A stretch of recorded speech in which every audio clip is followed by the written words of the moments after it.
The Senate voted yesterday 57 to 43 to acquit former President Trump in his second impeachment trial. 7 Republicans broke party ranks to join with all 50 Democrats, making it the most bipartisan vote ever to convict a president. But it was still well short of the 67 votes needed to find him guilty. In a moment, we'll speak with Republican Senator Lindsey Graham, who was in the center of the action. But first, let's bring in David Spunt on Capitol Hill on the trial's surprising final day. David. Hi, Chris. As expected, Democrats voted unanimously to convict, but they needed 17 Republicans to join. We have no power to convict and disqualify a former office holder who is now a private citizen. While Senate Minority Leader Mitch McConnell voted to acquit the former president, 7 Republicans voted to convict.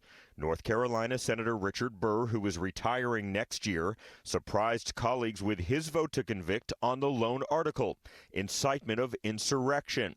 Donald Trump's fate almost hung in the balance another few weeks after a floor fight erupted over live witnesses. We would seek the opportunity to take their depositions via Zoom, also for less than an hour. None of these depositions should be done by Zoom. These depositions should be done in person, in my office, in Philadelphia. That's where they should be done. But in the end, both sides agreed, no witnesses. Next, closing arguments. He abused his office by siding with the insurrectionists at almost every point, rather than with the Congress of the United States. The former president's attorneys defended their client without wavering. This has been perhaps the most unfair and flagrantly unconstitutional proceeding in the history of the United States Senate. Chris, former President Donald Trump out with a statement from Florida last night. I want to read part of it to you. He says, "I have always and always will be a champion for the unwavering rule of law, the heroes of law enforcement, and the right of Americans to peacefully and honorably debate the issues of the day without malice and without hate." Meanwhile, the current president, President Biden, out with a statement condemning violence, saying the United States needs to move forward, underlining the word united in United States. Chris? David Spunt reporting from Capitol Hill. David, thank you. And joining us now, Republican Senator Lindsey Graham. Senator, welcome back to Fox News Sunday.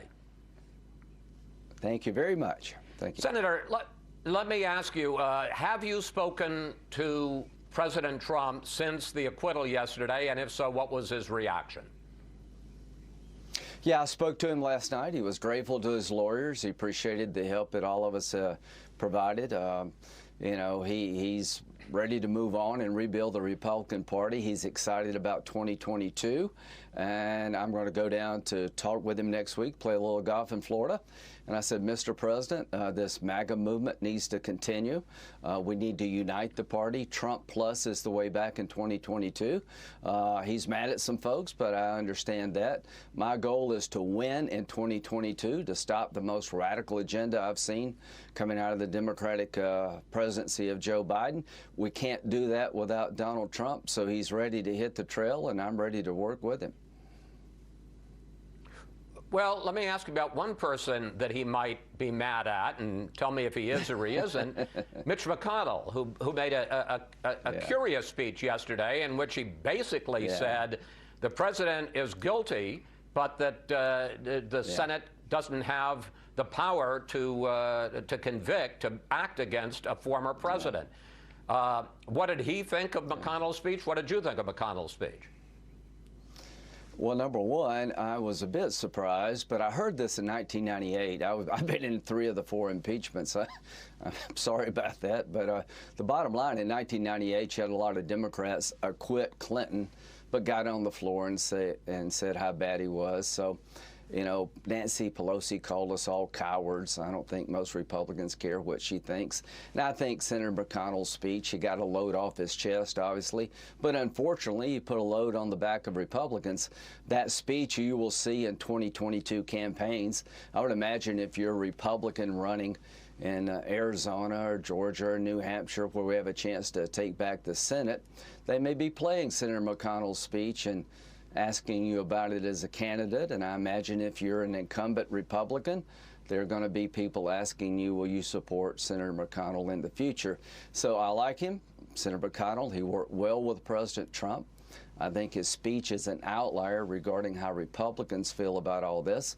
I thought the impeachment trial was not only unconstitutional, I condemn what happened on January the 6th, but the process they used to impeach this president was an affront to rule of law. He's the first president to ever be impeached without a lawyer, without a witness, without ability to confront those against him, and the trial record was a complete joke, hearsay upon hearsay, and we've opened Pandora's box to future presidents. And if you use this model, I don't know how Kamala Harris doesn't get impeached if the Republicans take over the House, because she actually bailed out rioters, and one of the rioters went back to the streets and broke somebody's head open. So we've opened Pandora's box here, and I'm sad for the country. Does Donald Trump bear any responsibility for the attack on the Capitol on January 6th? No. In terms of the law, no. He bears responsibility of pushing narratives about the election that I think are not sound and not true. But this was politically protected speech. The speech on January the 6th was not an incitement to violence. Every politician has used the word fight, fight hard.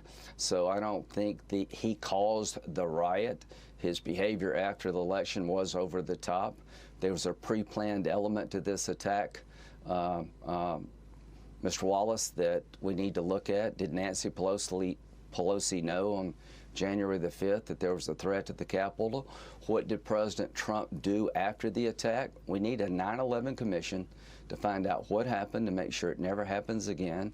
And I want to make sure that the Capitol footprint can be better defended next time. So I want to look at what Pelosi knew when she knew it, what President Trump did after the attack, and on the Senate side, was Senate leadership informed of a threat? So there was a pre-planned element to this attack, totally unconnected with the speech, and I thought the managers failed miserably in making the case. Let's pick up on something that you specifically talked about. Let's look at the timeline of what happened that day, especially after the riot began. At 2:24, the president tweets, "Mike Pence didn't have the courage to do what should have been done to protect our country and our Constitution." 2 minutes later, at 2:26, the president speaks to Senator Tommy Tuberville, who tells him Vice President Pence has been evacuated from the Senate. Around that time, the House Republican leader, Kevin McCarthy, calls the president, pleading with him to do whatever he can to call off the rioters. When the president says he thinks that it was actually Antifa that was involved, McCarthy told Republican Congresswoman Jamie Herrera Butler that he had to persuade the president it was his own folks who did it. Take a look at this exchange. These are your people. You know, they have MAGA hats on. And the president's response to him was, well, Kevin, I guess they're just more concerned about this election than you are. What does that tell you, Senator, about how the president viewed the riot while it was happening? Doesn't tell me a whole lot because it's all hearsay. Why don't we have a 9/11 investigation? I think it's at 2:28 he told people to be peaceful.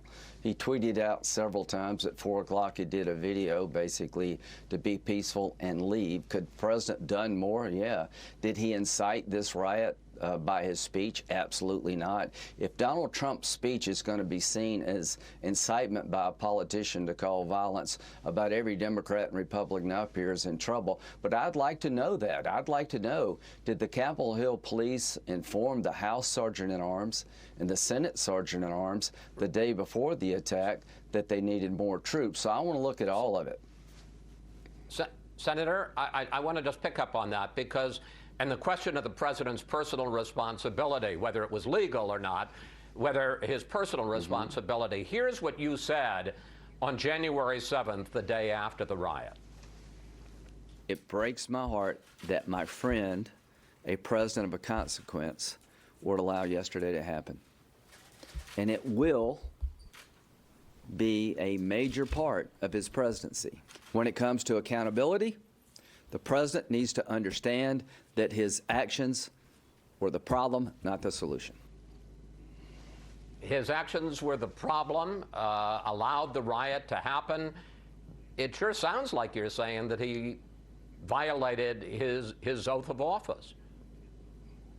No, I think what he did is he encouraged supporters throughout the country to fight like hell to take back an election that he thought was stolen. A lot of politicians have said that. On January the 7th, he wasn't impeached. The guy was impeached within 48 hours. He didn't have a lawyer, no evidence gathered. The speech of January the 6th is politically protected speech, in my view, did not cause the riot. It doesn't represent the 74 million people who supported him. This will be part of his historical record of the Trump presidency. But Democrats, because they hate his guts, wanted to impeach him before they ever met him, have now started a process that you can impeach somebody in the House within 48 hours without a lawyer, without a witness, without the ability to cross-examine those against you, and have a trial record based upon articles from the media. This thing is turning into a nightmare for the presidency. I rejected the article of impeachment. I didn't think President Trump was guilty, and you have now opened up Pandora's box. As to Senator McConnell, he is a friend, but he's going to be center stage now in the 2022 effort to take back the Senate. I've been asked by a lot of people, Chris, calm President Trump down. Talk to him, get him to calm down. Sometimes he does and sometimes he doesn't. But to my Republican colleagues, this is a two-way street. 90% of the Republican Party thought this impeachment was a partisan exercise. That's what I thought. He is out of office. And so to the Republican Party, if you want to win and stop a socialist agenda, we need to work with President Trump. We can't do it without him. And to you, President Trump, you need to build the Republican Party stronger. I'm into winning. And if you want to get something off your chest, fine, but I'm into winning. Senator, one final question. Nikki Haley, the former governor of your state of South Carolina, made some pretty tough comments about Donald Trump this week. I want to put them up on the screen. She said he went down a path he shouldn't have, and we shouldn't have followed him, and we shouldn't have listened to him, and we can't let that ever happen again. Senator, is Governor Haley wrong about Donald Trump's future in the Republican Party? Yeah, Donald Trump is the most vibrant member of the Republican Party. The Trump movement is alive and well. People believe that he brought change to Washington. Policy-wise, it was long overdue. All I can say is that the most potent force in the Republican Party is President Trump. We need Trump plus. And at the end of the day, I've been involved in politics for over 25 years. The president is a handful, and what happened on January the 6th was terrible for the country, but he's not singularly to blame. Democrats have sat on the sidelines and watched the country be burned down for a year and a half and hadn't said a damn word, and most Republicans are tired of the hypocrisy. So no, Nikki's wrong about President Trump. North Carolina, the biggest winner, I think, of this whole impeachment trial is Laura Trump. My dear friend Richard Burr, who I like and have been friends to a long time, just made Laura Trump almost a certain nominee for the Senate seat in North Carolina to replace him if she runs, and I'll certainly be behind her because I think she represents the future of the Republican Party. Senator Graham, thank you. Thanks for coming in today. Please come back, sir. Thank you. I will. Thank you.